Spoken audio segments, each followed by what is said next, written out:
We feel their pain. The truth is out. The case is closed. But our search for justice never slows. Hey everyone. Sorry about the delay. Having some issues here. I don't know why. Every so often I go to put in a comment. So for example, I said headache is better. Dang sinuses. YouTube rejected your comment. This usually means they think it's spam. So I had to use better grammar, I guess, because then it allowed me to make a comment. So I don't know why it does that. I said I had the same words. I just used better grammar, but whatever. Thanks everybody for being here. Sorry about the time changes. I still have, but it's dulled a lot. Sinus migraine, like my whole face was like throbbing, but thankfully it is better. So we are here. So Team Brit, I guess you're still here. Yeah, and sorry about the confusion. My initial live was scheduled for 1:30 and then I changed it to 5:30. Hey Angie, thanks for being here. Sinner. Yes, hit the like, please. Hit the like, please. Yeah, see, yours worked, Brit, because you put punctuation. You had a period after headache and a period after testing. I use the ellipsis, so I guess YouTube doesn't like ellipsis in a sentence, but oh well. All right, so this case today, I've been wanting to talk about for a little bit now. Pookie had actually sent me this story when it first kind of came into the media. It happened back on December 8th, which is about 3 weeks ago. And it just, the first article I've been able to find since the 9th is the 17th. That's when Caleb Collins was reported. Well, let me rephrase that. A missing child alert was issued for Caleb on December 17th. The story is there was a fatal car accident, a one-car accident, where a dad and a 2-year-old were killed, and the mom was in critical condition.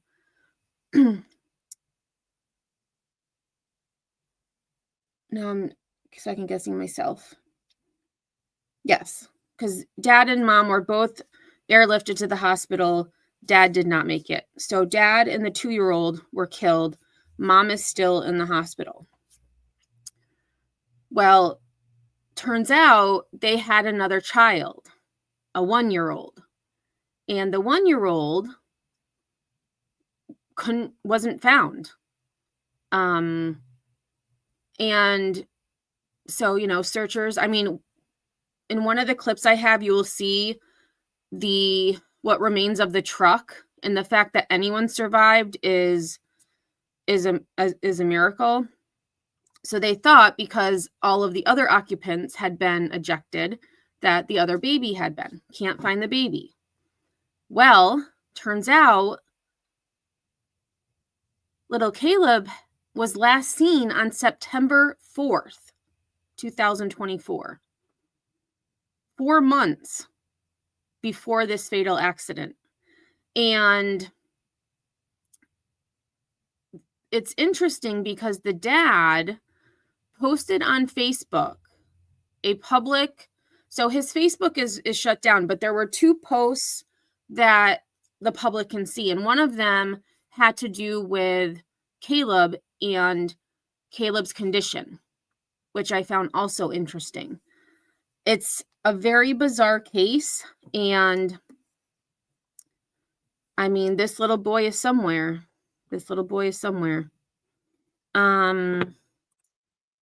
This is bizarre. I was just reading up on it today because I had not heard about it. So odd. Yeah. And I wouldn't have either, unless, I got an email about it. And,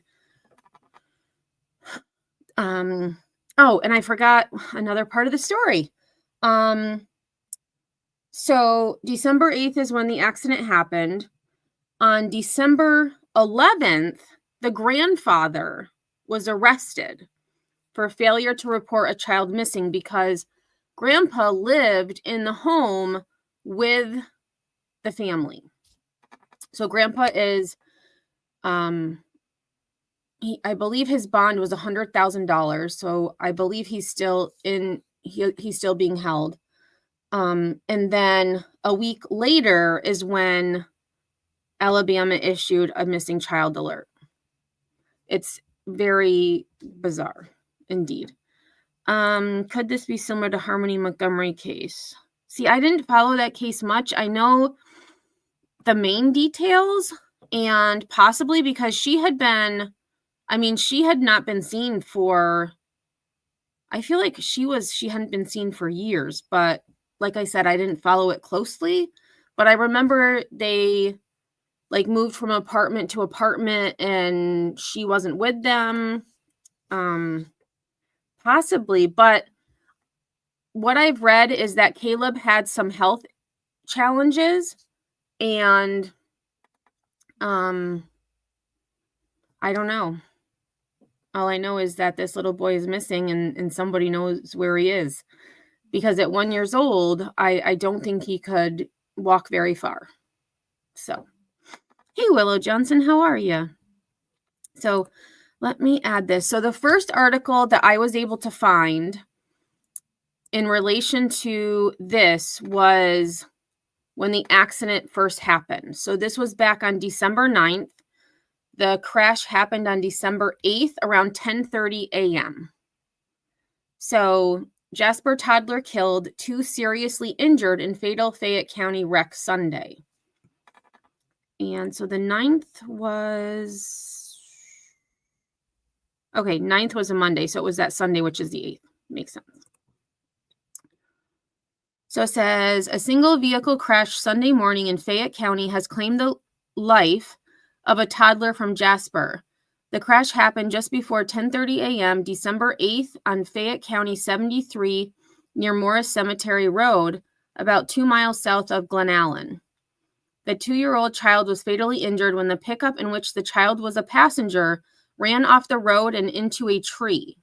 The toddler, who was unrestrained at the time of the crash, was pronounced dead at the scene, and that is 2-year-old Riley. The driver, 40-year-old Stephen B. Collins of Jasper, who was not wearing a seatbelt at the time of the crash, was ejected and taken to UAB Hospital for treatment. A second passenger, 22-year-old Wendy J. Bailey of Jasper, was not wearing a seatbelt at the time of the crash and was airlifted to UAB Hospital for treatment. The Alabama Law Enforcement Agency's Highway Patrol Division are investigating the cause of the wreck. Hey, SG, Caylee, Marie, thanks for being here.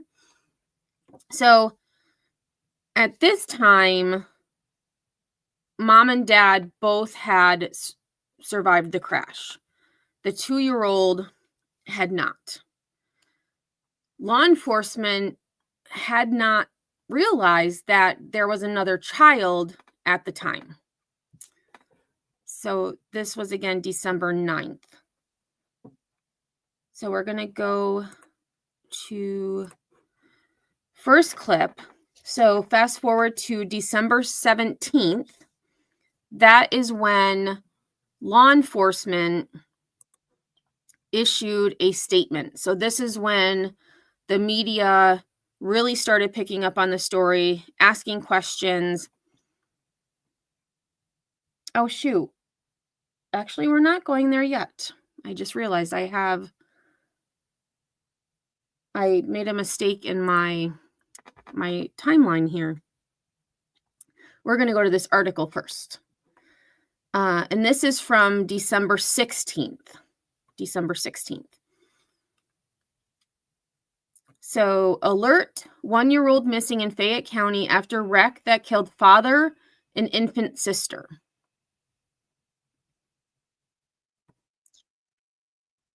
State and local police are desperately searching for answers about the location of an infant baby who was unaccounted for after a devastating wreck killed his father and sister and injured his mother.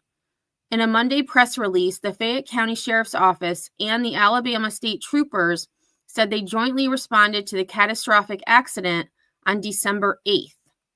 The wreck killed Stephen Bradley Collins, 40, and his toddler daughter, 2-year-old Riley Collins, neither of whom was using safety restraints. Hey, Kursuma, how are you? Also injured was Wendy Bailey, the child's mother, and she is still in critical condition. On Monday, law enforcement shared worrying news.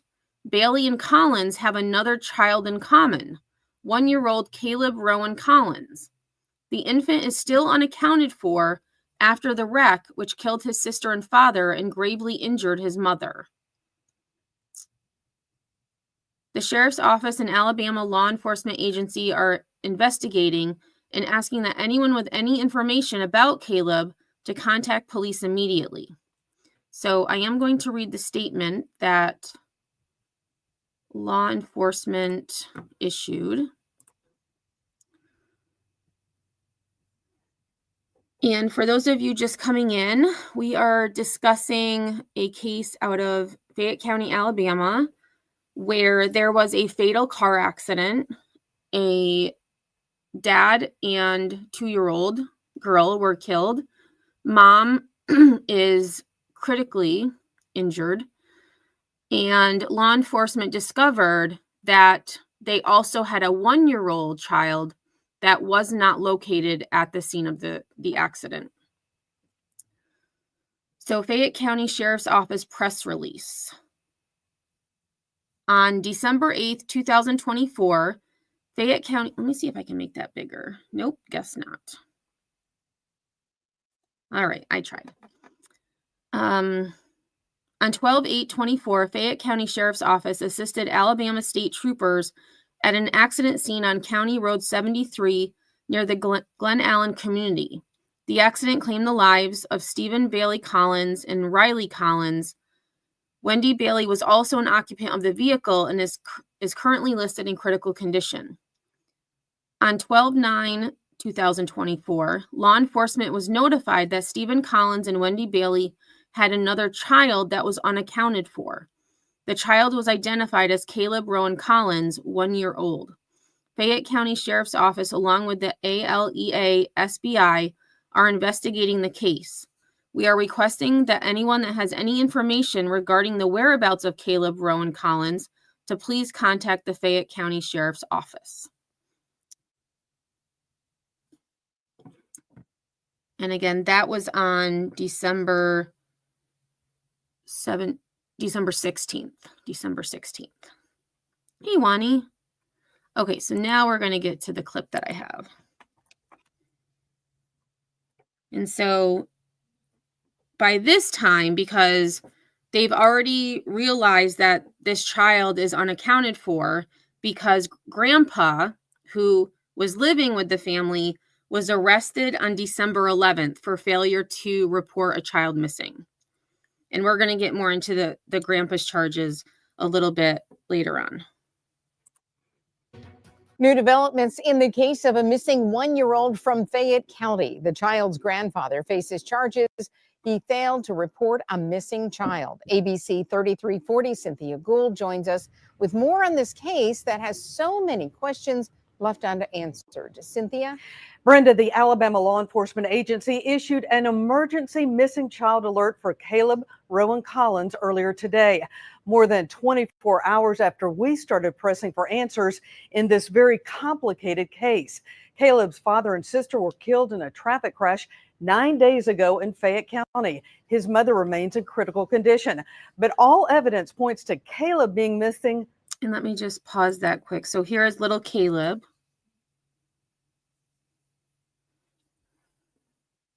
months before that. His grandfather now held on a $100,000 bond for not reporting the disappearance. We visited that crash scene yesterday where state troopers say Stephen Collins ran off the road. And mind you, Caleb had not been seen since September 4th. September 4th, so nearly 3 months. Actually, a little more than 3 months. Road hitting a tree, and according to their report, none of the occupants were restrained. Now, prior to all of this, the court documents revealing the child Caleb is believed to have suffered serious bodily harm or death and taken to an unknown location. He was last seen September 4th in Winfield. We will continue to follow this case. Brenda? Hey, Judy. How are ya? Okay, let's see. Came in to say hi to everyone. I hurt my shoulder, so I'm really unable to hold my phone and chat. Love you all. Well, I hope you are on the mend and that you are able to join us again soon. Thanks for stopping in. I appreciate it.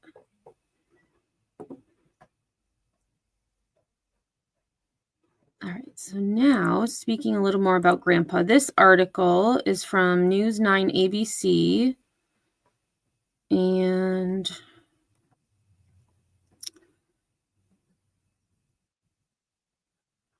court documents reveal missing toddler physically injured and taken to unknown location. New details coming to light in Fayette County court filings surrounding missing toddler Caleb Collins. His grandfather, John Elton Bailey, is being held on a $100,000 bond for failing to report a missing child. While the complaint against Bailey does not name Caleb, it reports Bailey did not report a child missing and had a duty to do so. The complaint reads in part, quote, by delaying to make or failing to cause to be, hold on, scratch that. The complaint reads in part, quote, by delaying to make or failing to cause to be made the report with willful and reckless disregard for the safety of the child, and the child suffered serious bodily harm or death, to wit, physical injuries to the child, and the child was removed from the home and taken to an unknown location, and no report was made by any resident of the home. That was worded very strangely at the beginning. Or failing to cause to be made the report.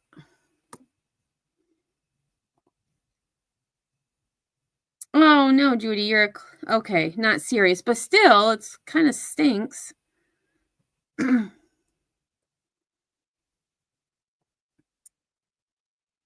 2013, Alabama lawmakers passed Caylee's law. This state law makes it a crime for a parent, legal guardian, or custodian to fail to report a missing child. In the case of the death of a child, or if they sustain serious bodily harm, the failure to report is a felony. In other situations, the failure to report is a misdemeanor. That's interesting. Authorities first learned Caleb was missing after his family was in a horrific traffic crash December 8th that killed the father and a 2-year-old sibling. Caleb's mother remains in ICU at UAB Hospital in Birmingham. According to an Alabama Uniform Traffic Crash report, the driver was going an estimated 92 miles per hour in a 45 mile per hour speed limit zone while it was raining. Judy, I was just going to get to that. I don't think it was an accident either. All 3 of them were unrestrained, and going 92 miles in a 45 when it's raining seems a bit reckless to me. Maybe a lot reckless. Correct. No seatbelt on the toddler either.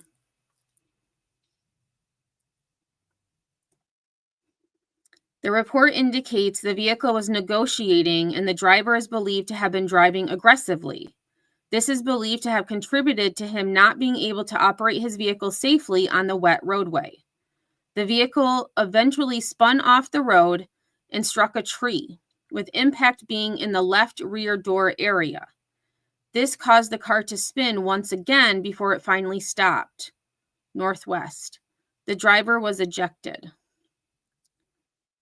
There was no evidence Caleb was in the vehicle, and a search of the area turned up no sign of him.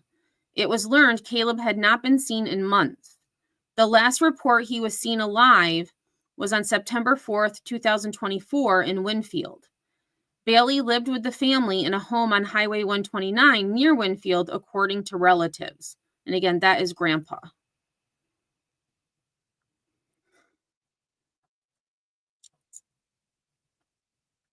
The Fayette County Sheriff's Office is asking for the public's assistance in locating Caleb Collins. Caleb Rowan Collins is a 1-year-old white male. He was last seen on September 4th, 2024 in Winfield, Alabama. If you have any information regarding the whereabouts of Caleb, please contact the Fayette County Sheriff's Office at 205-932-3205 or call 911. Bailey will appear in court for a preliminary hearing next month. Court filings state defense attorneys have requested records from Fayette County DHR about involvement with the family. All right, so we're going to take a look at this clip. We do have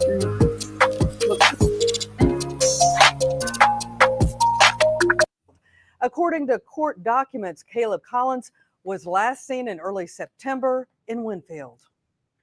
Take a close look at Caleb Collins, the 1-year-old at the center of a missing persons case, which only came to the attention of law enforcement. And I can't remember if this is the clip that shows the accident scene or if it's one of the other ones I have. So it may be distressing to some of us. So I just wanted to give that little disclaimer because it's pretty bad. I agree, Team Brittany. Someone knows where that baby is. And hopefully they find him.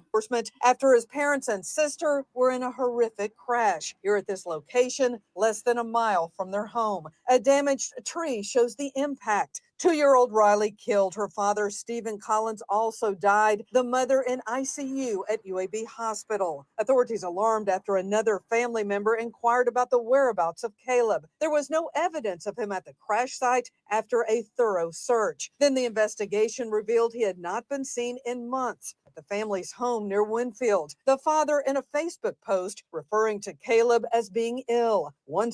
And I do have that. They didn't really talk about it much, but I am going to show everyone the post that, the dad posted. So this was back on November 6th. So about a month before the accident. So the dad wrote, "Our son is not doing well. He is not growing and has major back issues. His organs are growing, but not his body. He has to have surgery at some point. Keep him in your prayers. Been rough and just seems going to be a long, rough, tough road ahead of us."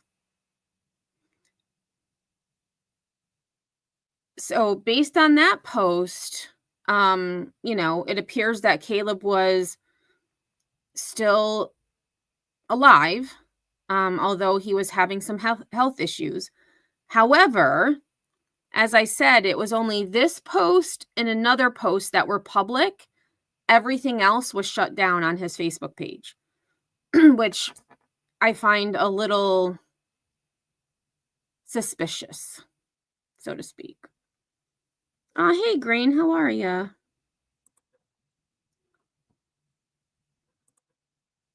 So Team Brit says, if he's been missing since September, do they even have a starting point of where to look? I need to read up on this one more. Just awful. Yeah, and there's not a whole lot out there. I mean, now it seems like the local media is definitely on it, wanting to know answers and why.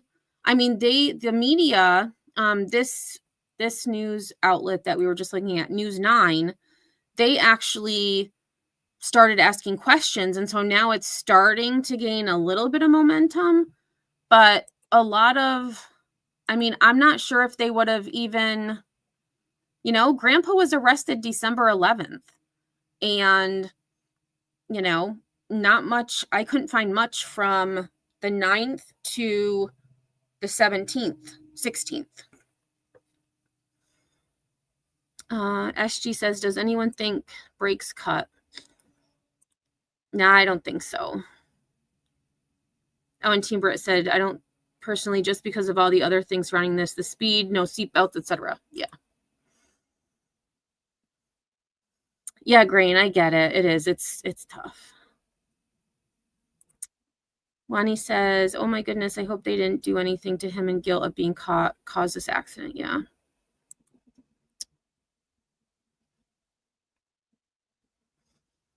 Super sad. All right, so let's go back here.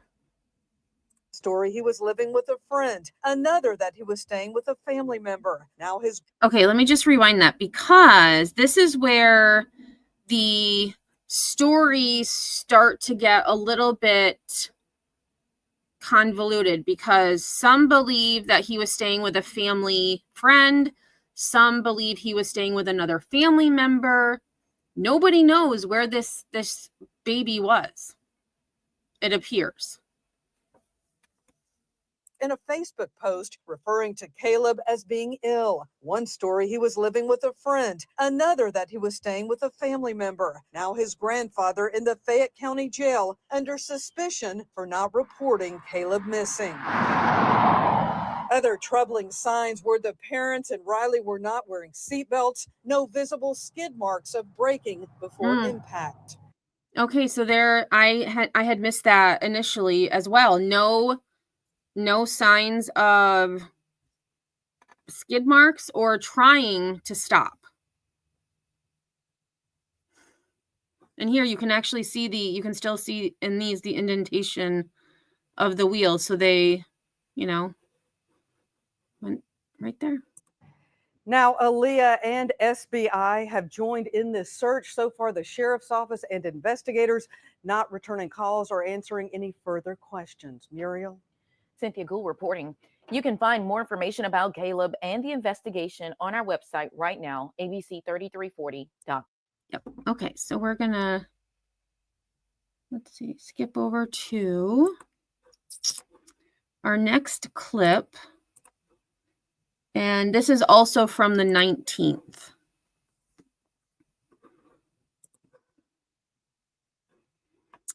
Let's see, what did Wani say? Oh, what I had read before, right? Anything to him and guilt of being caught.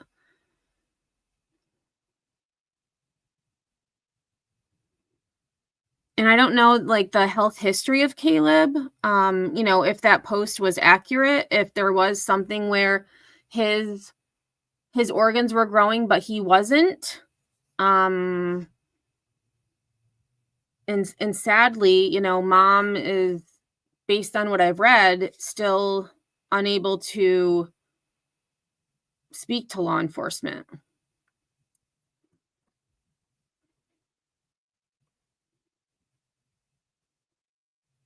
I know, such a sweet baby. Investigators continue to search. Okay, so this, I believe, is the clip that shows the accident scene. So there's nothing graphic. However, looking at the remains of the truck could be distressing to some of us, because it was a violent crash. For the little boy. Questions remain unanswered tonight in the case of missing Fayette County 1-year-old Caleb Collins. Hello, I'm Muriel Bailey. And I'm Brenda LeDunn. The child has been missing for months, but it only came to light after a crash involving his parents and sister 11 days ago. ABC 3340's Megan Scarano reports on the case consuming the county of Fayette. How could someone do this time of year, and why? Especially during a time of season with Christmas, that this is the one thing that you don't want to be possible. As families prepare to celebrate the best time of the year, the community of Fayette is focused on praying 1-year-old Caleb Collins is found alive. I'm going to keep praying, and I'm just going to keep hoping that, we have a Christmas miracle and the baby's found. Collins has not been seen since September. A car crash in December finally put his disappearance on law enforcement's radar. Now search crews rush to find him. They can be seen here Wednesday night and Thursday, searching outside of the home on Highway 129, going in and out of an underground structure on the property.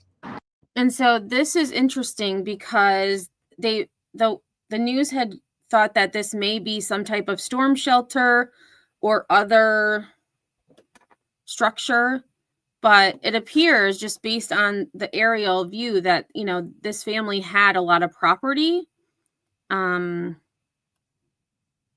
I you know, like we had said before, I really hope that they find this little boy. So SG says, if it wasn't an accident, what do y'all think happened? I don't know. I feel like, you know, just, you know, going 92 miles an hour in a 45 first is reckless in itself, but then to add in, there was, you know, no one had their seatbelts on, or the 2-year-old wasn't in a car seat. It was raining. There appears to be no skid marks. It actually reminded me, I was just thinking, because when they were talking about how, you know, like just the way that the truck kind of just veered off and hit the tree, there was another case. Oh God. And I don't remember where it was, but they had released dash cam footage of this car where the dad, well, I believe it was the dad and the mom, were having an argument. And there was a little kid in the back, a little girl, I believe. And all of a sudden, he veered into oncoming traffic, and the mom and little girl died. He was arrested, but is out on bond because his defense attorney is saying he was trying to pass someone and lost control of the car. I don't believe that, because I've seen the video, but this is what that reminds me of. The difference is that this was on a country road, and the other incident was on, I believe it was a 4-lane highway. And I don't remember where it was, or I'm going to have to look into that, because that reminds me of that. Hey, Cuddle, how are you? Happy holidays to you as well. Lonnie says, in my opinion, I think one of the parents did something to him and couldn't live with the guilt, or because of people asking questions about Caleb, they panicked. Good question, Judy. Did they do an autopsy, a toxicology screen on him? I have not seen anything in any of the articles that I've read about anything that has been tested on the dad. But I would assume, because it was an unnatural death, that they would have done an autopsy and toxicology. But toxicology, I know, can take months to come back. So, but that's a very good question. As a small community, it's just floored, you know, the whole community, that anything like this could happen. Everybody has kept hope that, you know, the child is somewhere with a family member. The story of Caleb Collins has consumed the community of Fayette. It's all anyone can think about.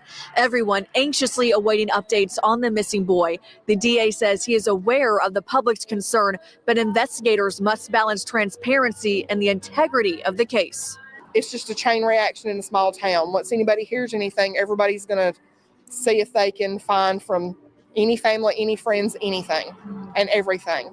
And everybody's going to do what they can do, because we protect our own in our town. As Fayette waits for answers, they hold on to hope Caleb is somewhere safe. I mean, the hope just comes within. You never give up. And as a parent who, even as a teacher too, teaching kids every day, I just feel like there's always that hope. And I'm a Christian, and I have complete faith in God that He takes care of things, but still knowing that there's always that chance that it may not be what we're all praying for at the end. In Fayette, Megan Scriano, ABC 3340 News. The sheriff's office left the home around 2:30 this afternoon. The DA's office says they have made progress on the case. They will release information when it's appropriate. Okay, and I did, as we were watching that, I did look up the other incident. It was out of Virginia, and it was the boyfriend and the woman, and then her daughter, based on this article. And the guy's name was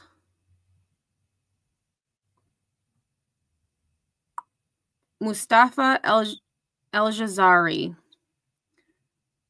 And he was only held on a $5,000 bond.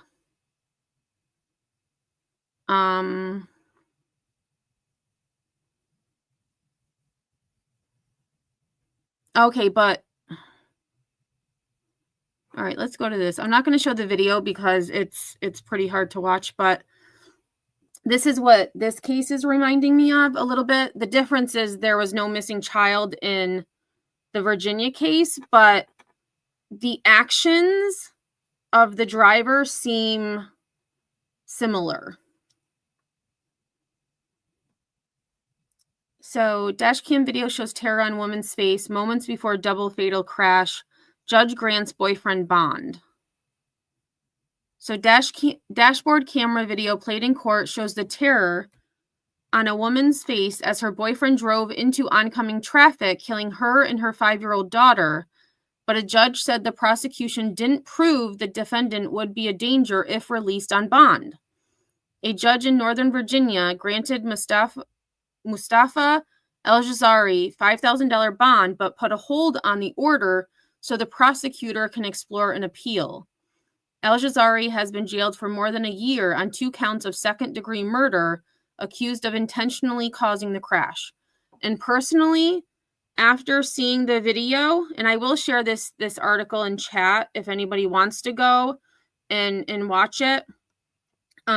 Personally, I believe it was intentional. It was intentional. The video has no audio, but prosecutors say the couple's facial expressions indicated they were arguing, continuing a fight that began earlier in the day over a former boyfriend. As the car reached an intersection, it veered left into oncoming traffic. The video shows Dorothy Fontaine's fear as she braces for impact, while prosecutors say El-Jazari's expression changed a little. The prosecutor said the video proves El-Jazari poses a danger to the public. Defense attorney Blake Weiner argued, even if the couple was having a disagreement, that doesn't prove the crash was intentional or that El-Jazari is dangerous. Well, I tend to disagree with that, but all right, so that is the link to that article if anyone is interested in looking at that a little bit further. So I have a couple more clips,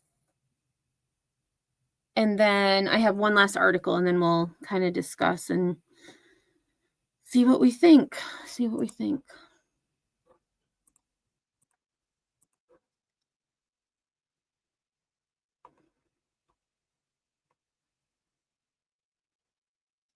Oh my goodness, Wani. I just watched a police chase. The dad took off in the vehicle with his kids, and as he took a sharp turn, the baby in his car seat flew out. Oh my gosh. Thank God he was all right. Somebody was looking out for that baby.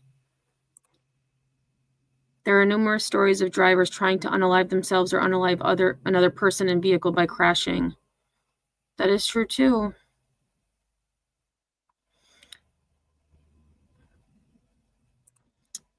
Team Britt says this is exactly how Harmony Montgomery case started. People started asking about, quote, not seeing her lately.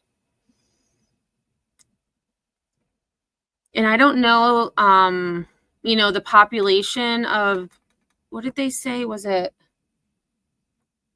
No, I don't remember the town they had mentioned, where this baby lived. Let me see if I can find it.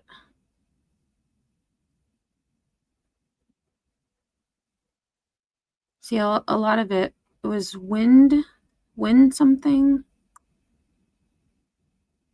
Winfield. Let me look up where that is. So Winfield, Alabama. Okay, so it's a decent sized city.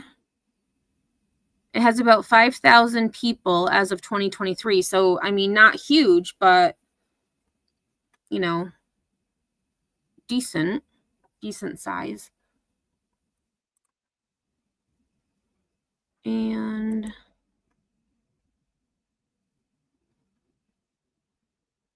okay, so it's northwest of Birmingham. I was just curious about that.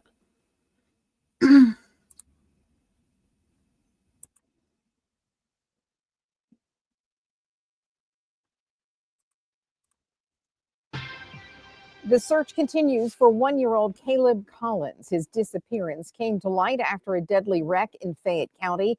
His father and 2-year-old sister were killed in the crash, and his mother is in the hospital. Caleb not in the vehicle and nowhere to be found. Law enforcement says that he was last seen in September.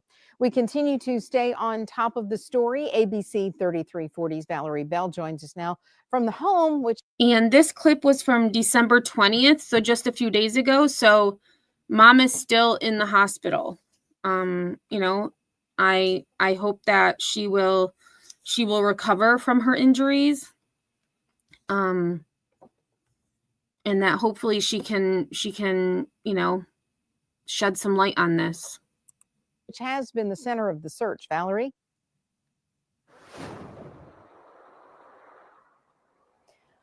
Brenda, as you can see here behind me, things are relatively quiet here tonight. We have not seen investigators here at this home this evening.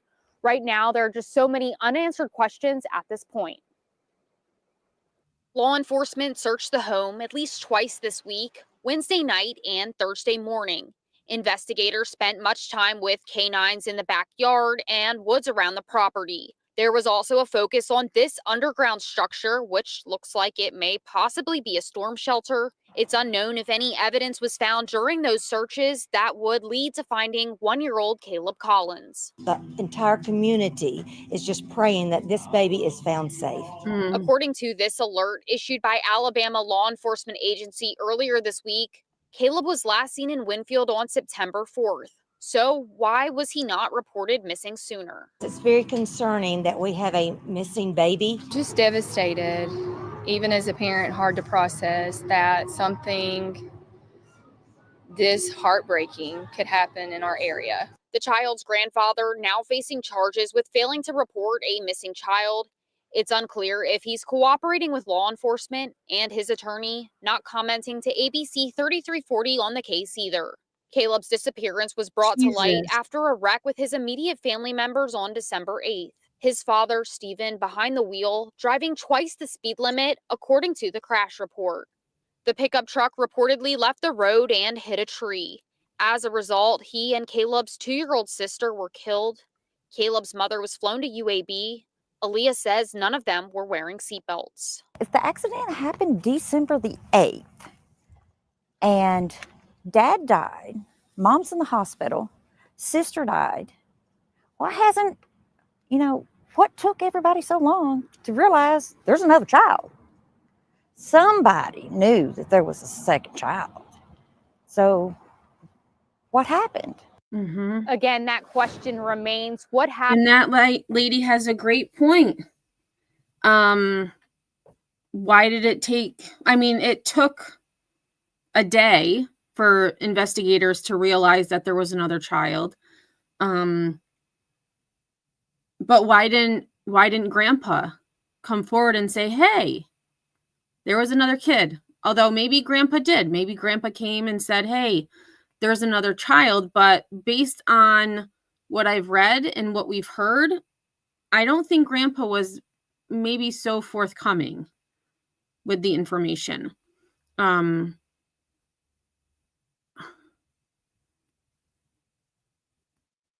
And now that I'm thinking about it, like, did the grandfather, is he the one who said, "Oh, I haven't seen the child since September 4th"? Like, how did investigators get that date? That's one thing that I'm interested in knowing, because that would tell me if the grandfather hasn't seen that baby since September 4th, I would assume that something happened to that baby, because they were telling some people that Caleb was with friends. They were telling others they were with other family members. But as of November 6th, which is when Dad posted this Facebook post, it would appear that based on this post that Caleb was still living in the home with his mom and dad and sister. It's very suspicious. Very suspicious. Yes, Wani, the grandfather was living with them, yes. And Grandpa is now in jail, held on a $100,000 bond for failure to report a child missing.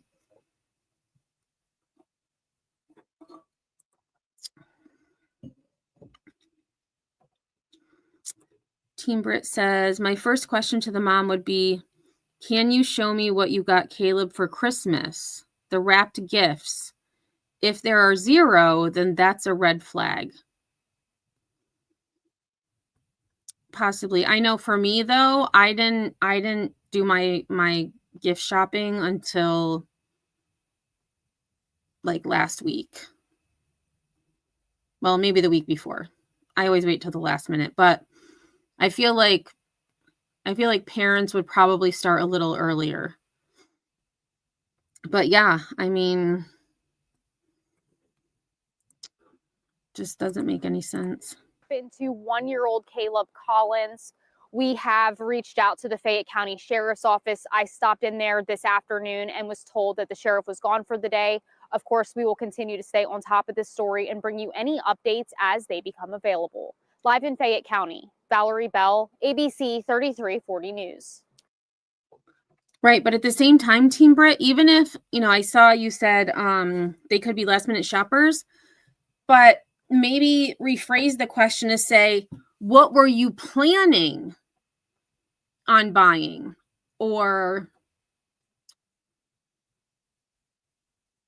I mean, and then like if she, I don't know her condition. If she's, I would assume she's on alert if she's in ICU. But what is her first question going to be? Is she gonna ask what happened to my babies, or would she say what happened to my baby? That's one thing I would be interested in hearing the answer to.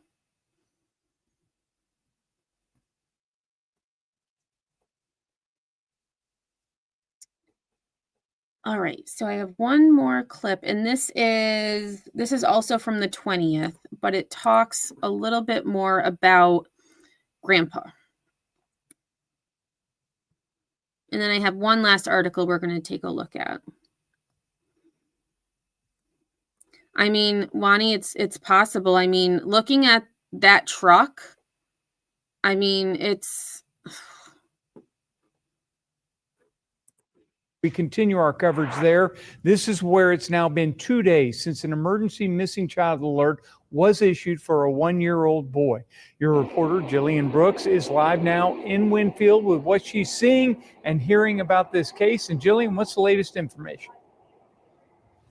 Sheldon, we first told you on Now at 11 that the Fayette County Sheriff's Department came back to the house of missing 1-year-old Caleb Collins. Now, he lived here with his father, mother, 2-year-old sister, and grandfather. Now, there's at least 8 sheriff's cars right now and several deputies roaming the property, along with search dogs with those deputies searching the property. Now, those dogs seem to be out in the wooded areas near the property and next to the house, and also along the shed, trying to keep an eye on those dogs as I can see them from here. Now, this crime scene tape has been around the house since earlier this week.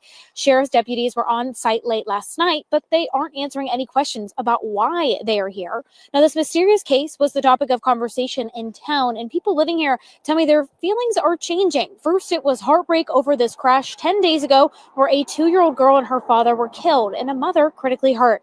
Now it's confusion, learning that investigators say the dad was driving over 90 miles per hour and no one was wearing a seatbelt. And today, it's deep concern that officers say the little boy was not in the car with his family that he was last seen in September. Now, no one wanted to talk on camera this morning as a lot of people are trying to make sense of an unexplainable situation. Simple questions are not being answered, like where is Caleb?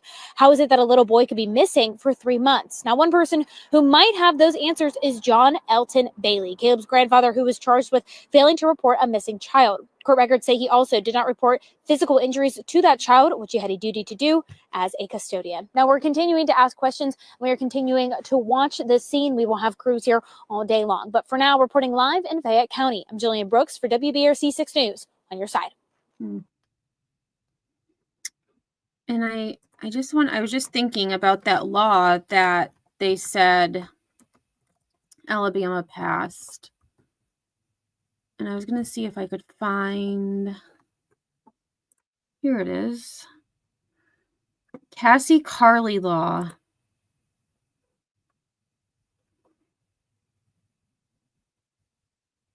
Nope, I don't think that's it.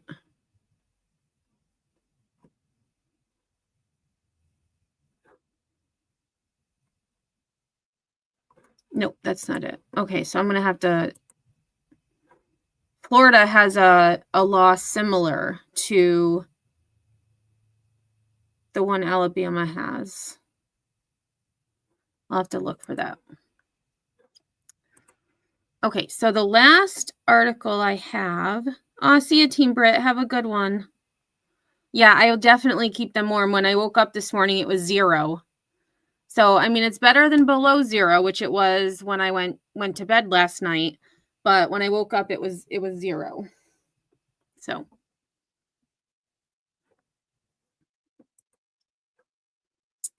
All right, so this was from yesterday, this article, which is from vt.co. I'm not exactly sure what that stands for. Fatal Alabama car crash reveals family's 1-year-old baby has been missing for months. Oops. A fatal car crash in Fayette County, Alabama has spiraled into a complex and heartbreaking case involving the death of 2 family members, dad and sister, a missing child, and the arrest of the child's grandfather. The tragedy began on December 8th when a truck carrying Stephen Collins, 27, that's not true, he was 40, his partner, Wendy Bailey, she was 22, and their 2-year-old daughter, Riley, veered off the road and crashed into a tree. Investigators say Collins was driving at an extreme speed of 92 miles per hour on a wet road when he lost control. The vehicle spun out, colliding with the tree. Collins and Riley were killed in the crash. According to the incident report, neither Collins nor Bailey was wearing a seatbelt, and the toddler was not secured in a car seat. Collins was ejected from the vehicle and later pronounced dead at the hospital. Riley succumbed to her injuries at the scene. Bailey, who was partially ejected from the vehicle, survived but was airlifted to a hospital with critical injuries. As investigators pieced together the details of the crash, they uncovered a troubling revelation. The couple had another child, 1-year-old Caleb Rowan Collins, who was not in the vehicle. And there is little Caleb right here. Thank you, Team Brett.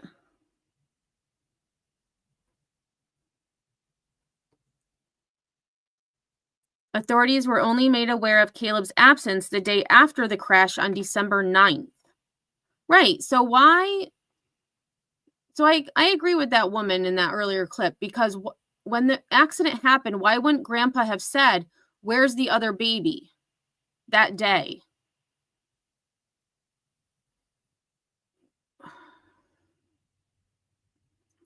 An emergency missing child alert has since been issued for Caleb, who authorities now say was last seen on September 4th, more than 3 months before the crash. The Alabama law enforcement agency is now leading the search for the missing boy. Adding another layer to the case, Caleb's grandfather, John Elton Bailey, was arrested on December 11th and charged with failing to report a missing child. Bailey had reportedly been living with the family before Caleb's disappearance.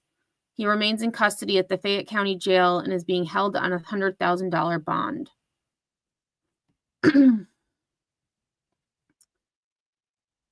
Okay, so we had seen this before as well.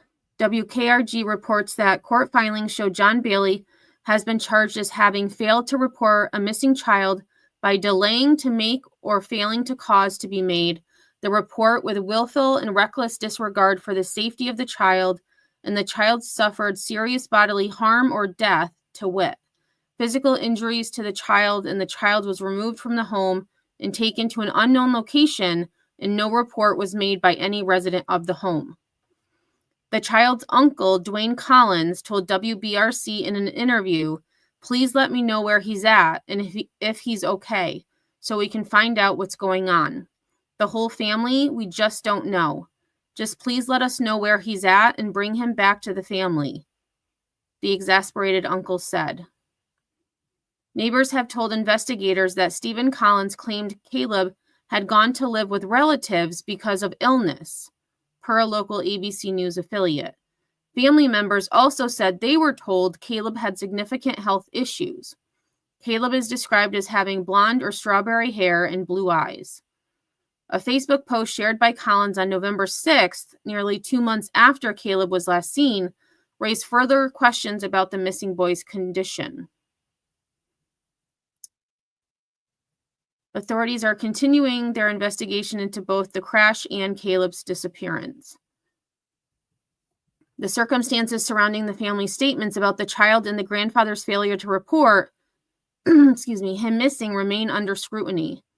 On Thursday, December 19th, the state of Alabama DA's office released the following statement. The district attorney's office is assisting the Fayette County Sheriff's Office and the Alabama Bureau of Investigation with their ongoing investigation into the whereabouts of Caleb Collins. This case has been the top priority of all agencies involved since a vehicle crash brought his disappearance to our attention 11 days ago. During that time, we have made a great deal of progress in the investigation and expect to release further information in the upcoming days. We are aware of the high public interest in this case and appreciate the community's concern. In cases like this, we must carefully balance transparency with the need to protect the integrity of a very active and complex investigation. We ask the public to be cautious about unverified information circulating on social media. Seems like we've heard that a lot lately when it comes to different types of cases. We will provide updates to the public as soon as we are able and when it is appropriate to do so. Anyone with information about Caleb Rowan Collins' whereabouts is urged to contact the Fayette County Sheriff's Office or the Alabama Law Enforcement Agency. And one last time, we'll just take a look at Dad's Facebook post. So again, this was on November 6th, which was just over 2 months after Caleb was last seen, reportedly last seen. Our son is not doing well. He is not growing and has major back issues. His organs are growing, but not his body. He has to have surgery at some point. Keep him in your prayers. Been rough and just seems going to be a long, rough, tough road ahead of us.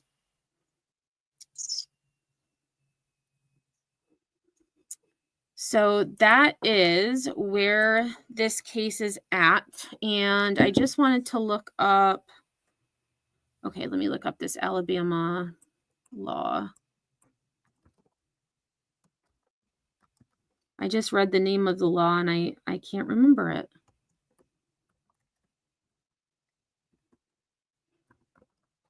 Oh, I think I just did 13-8.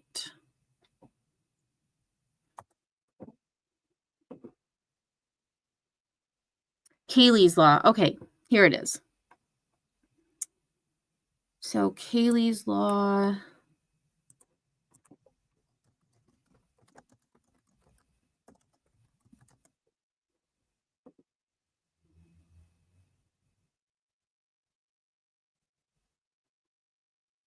Oh, I remember this case. Caylee Anthony. Oh my gosh. Okay, so I just saw her missing poster and I was reminded of it. So let me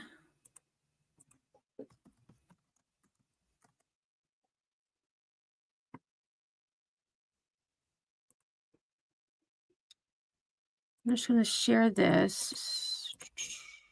Just a little bit of a, and this was only, yeah, Casey Anthony. Caylee's Law. And let me go over here first. So Caylee's Law becomes law in Alabama. Legislation was inspired by Casey Anthony case. So Florida initially enacted it, and then Alabama followed suit.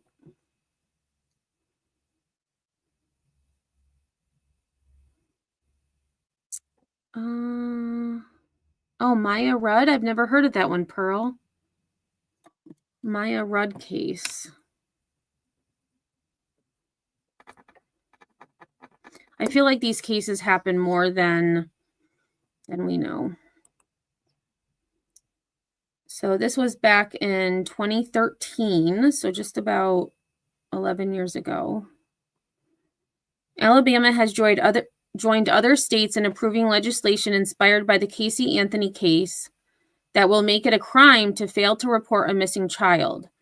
Caylee's Law, approved by lawmakers in the recent legislative session, goes into effect on August 1st. Governor Robert Bentley held a ceremonial bill signing for the legislation today. This is just another tool in the prosecutor's toolbox, said Senator Brian Taylor. In a now infamous case, Florida mother Casey Anthony failed to report her daughter Caylee missing for 31 days. The girl's skeletal remains were later found inside a trash bag. A jury in 2011 acquitted Casey Anthony of the child's murder, although she was convicted of lying to law enforcement officers. We found with the Casey Anthony trial that there was a loophole. She was not convicted by a jury of her peers for the actual crime of murder, but she could at least have been convicted for failing to notify authorities. Lawmakers approved the law on their second attempt after similar legislation failed last year. The Alabama law does not specify a window of time in which parents must report a missing child. The law says a parent can be prosecuted if they fail to report a missing child with reckless disregard for the child's safety. A parent could face 1 to 10 years in prison if they fail to report a missing child and the child suffers serious harm or death. As of September 19, 2012, at least 11 states have approved similar laws, according to the National Conference of State Legislatures. I think most folks are surprised that it's not the law already. And I feel like every state, if they don't have that law at this time, should. Because, in the case of this, if grandpa knew that this child was no longer in the household, that the child was gone, but did the parents say, oh, they went to live with Uncle so-and-so, or our friend so-and-so is going to take care of him because they're better equipped to help him with his medical needs. We don't know what grandpa knew, but it's definitely not okay if he did know something and didn't say anything. And for a car accident, a deadly car accident, to bring to light that this little boy is missing, it's very suspicious to me. I don't know. And unfortunately, dad isn't here to talk. And, the little girl, she was 2. She was probably just learning, to talk or have conversations. So Susan Smith. I feel like I was, what year was Susan Smith? Because I feel like I was in high school. Let's see, Susan Smith. And I am so glad she was denied parole. I am so glad she was denied parole.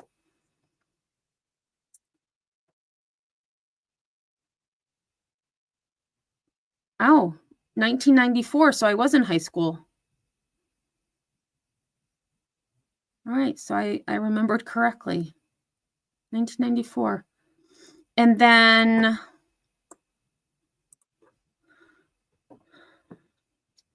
okay, so Judy says Susan Smith was the first mother she filed. The Manson family was the first case.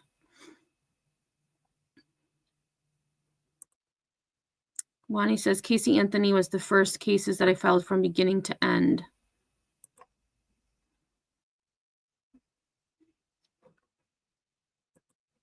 And Casey Anthony was again, what was it, 2011?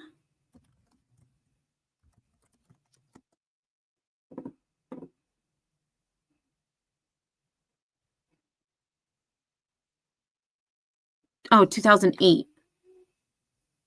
Yeah, so 2008. I remember hearing about Casey Anthony, but I didn't really follow it. I'm trying to think what the first case I ever really, I mean, I remember O.J. Simpson. I remember we followed that, and I was in gym class, and we knew the verdict was, it was like verdict watch. And so we had our radio, our boombox out on the soccer field during gym class, listening for the verdict. So that was like the first case I think I was really interested in. And then the Menendez brothers a little bit. But I think the first one that I actually followed through it wasn't really a criminal case. It was Johnny Depp and Amber Heard. That was the first case that I actually watched the entire trial. Although, was Parkland before that? When was the Parkland trial? Because I watched that entire thing as well. I feel maybe that was before. Time kind of melts together. So it was either Johnny Depp and Amber Heard or Nicholas Cruz and Marjorie Stoneman Douglas High School shooting. One of those two was my first case that I followed.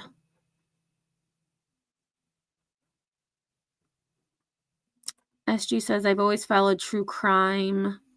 Some at the time of occurrence, some from past. Yeah, I've looked at, having a degree in criminal justice. I did a lot with, looking at serial killers. So like John Wayne Gacy, Jeffrey Dahmer, Ed Gein. I wrote a paper on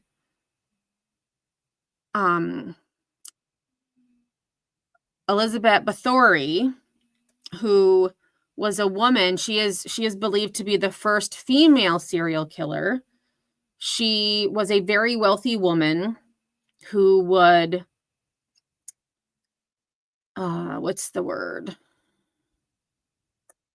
Recruit young women to serve her. And without getting too graphic, she believed that the blood of these young women would preserve her youth. Elizabeth Bathory. If you're interested, I wrote a paper on her when I was in college, and not long ago, my dad or my sister, I can't remember who, but somebody had said my niece was reading a book about her, and I was like, hold up. I'm like, do you know who Bathory is? They're like, no. So I told them, I'm like, I don't think she should be reading a book about her. Just saying.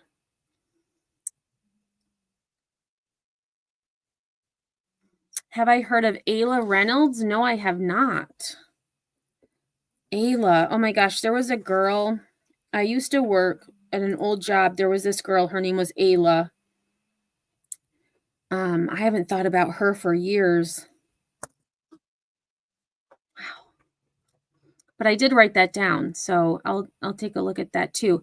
And I also have not forgotten, someone had mentioned Sandra Birchmore. I have not forgotten that. I just haven't, there's just so many things that I want to talk about, and I just don't get to all of them until later than I want to. Okay, Maya's boy was missing for months and found in the home under a pile of... Oh my word. What the heck? Wow, Judy. In Cleveland, the torso murders? I've never heard of that either. I did follow the Cleveland 3.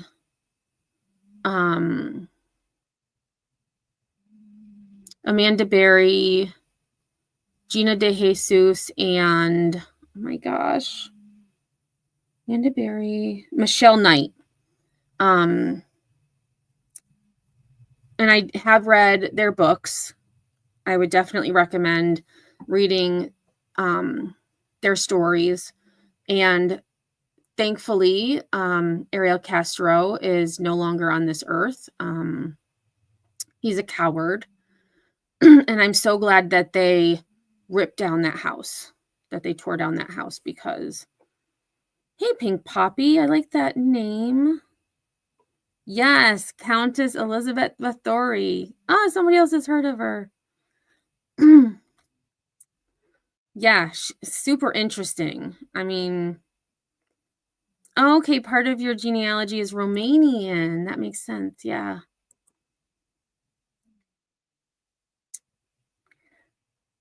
Yeah, I'm going to look into her case, Marie. I don't know if I would say deep dive, but I mean, I a lot of the cases, if I'm really interested in something, I'll definitely try to find as much information as I can. And sadly, a lot of the cases that I've been covering lately, I mean, a lot of them are more recent, so there's not a whole lot of history on them. But even some of the older cases, there's not a lot of coverage, and that's the sad thing. The one thing that I did, this just reminded me, there is a case out of Philadelphia that I had talked about, I believe. What is her name now? She was a teacher.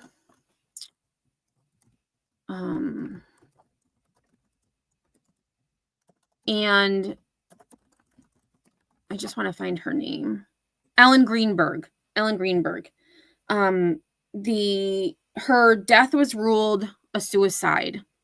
However, her family has been fighting for over a decade to have her death looked into, because they believe it was not suicide, that she was murdered. And she was stabbed over 20 times in her neck, her back, and I hadn't realized there was an update until I was listening to one of my, previous content creators who I would review, who was talking about it.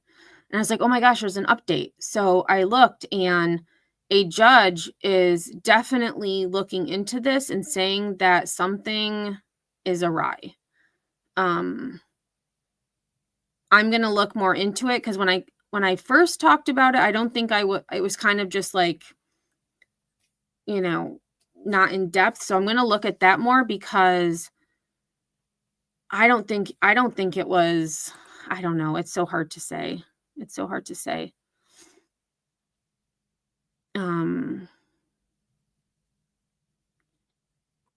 Yeah, Pink Poppy. I don't see how that could be ruled out that she took her own life.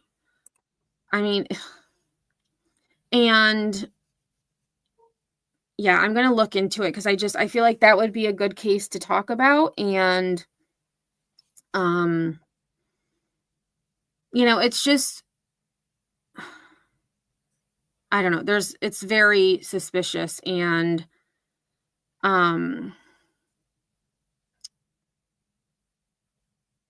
it just doesn't make sense. And I mean, ultimately, the weapon was found inside her chest by her then fiance. And I never got the inclination that the fiance did anything, but it's definitely something's not right in her case. And I'm so glad that the parents did not give up and that they are fighting this, and a judge is finally listening. Oh my gosh, Marie. Sandra was reported as a suicide, but killed by a cop. Wow. Unreal.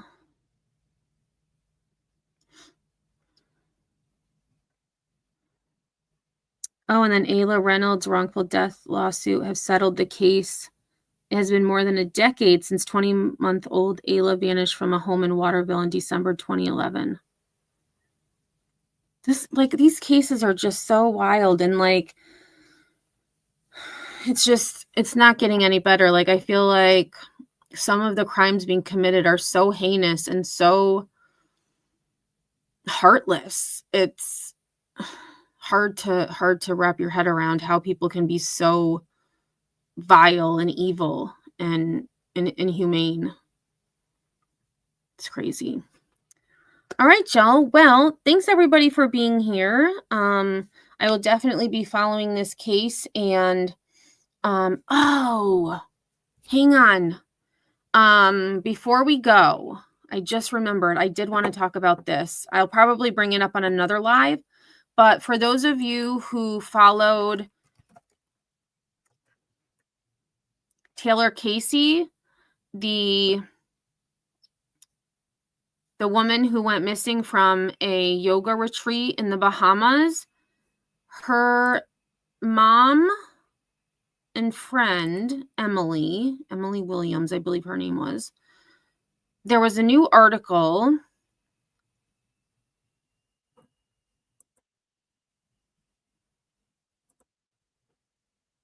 and this was from, nope, that's not the one I wanted.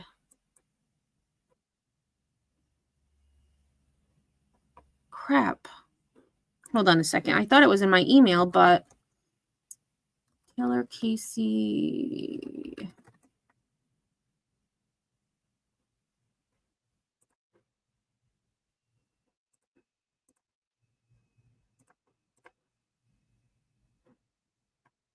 Ah, here it is, 6 days ago.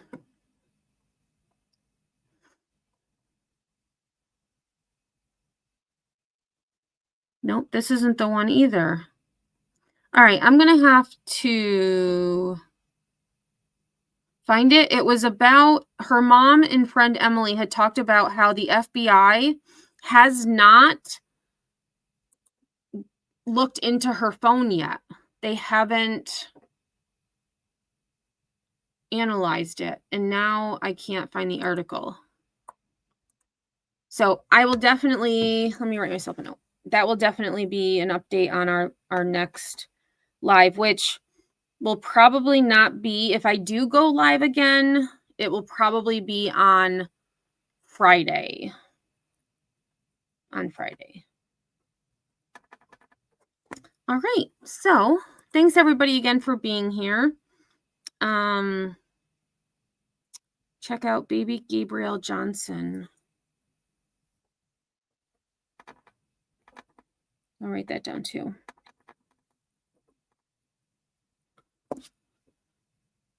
Okay. Have fun. Have a good time at class, Judy. Yes, definitely change your mindset for sure. All right, everyone. Well, I hope you have a great rest of your night. And if you do celebrate the holidays, I hope that they are nothing but the best and that you have some yummy food. We always have lasagna on Christmas. Sometimes my mom will make ham, but normally it's just lasagna, and then we have like mashed potatoes and other stuff. But tomorrow I'll be at my sister's for Christmas Eve, and then we go back to my sister's for Christmas. So I hope you all have a great holiday. If you celebrate them, if you don't celebrate them, or if you're choosing not to this year, I hope that sending you good vibes and well wishes that we get through them. All right. So if I don't see you on these YouTube streets, I will see you all on the flip side. Let it take me to that place now. I won't ever let my thoughts get away now. I got better things to do, picking fate now. I just wanna be the best, call me great now. I don't know if I'm okay or insane now. I remember better days on the playground, hoping I can find my way to even when I'm feeling down. I fight, even when I don't know what is right. I'ma pick a side and I'ma take pride. I will decide my fate and I will never let them tell me who I am. If you try to shape me, I'll be damned. Planet on the ground is where I stand. Never give up, that was always the plan. It's so cold. Yeah.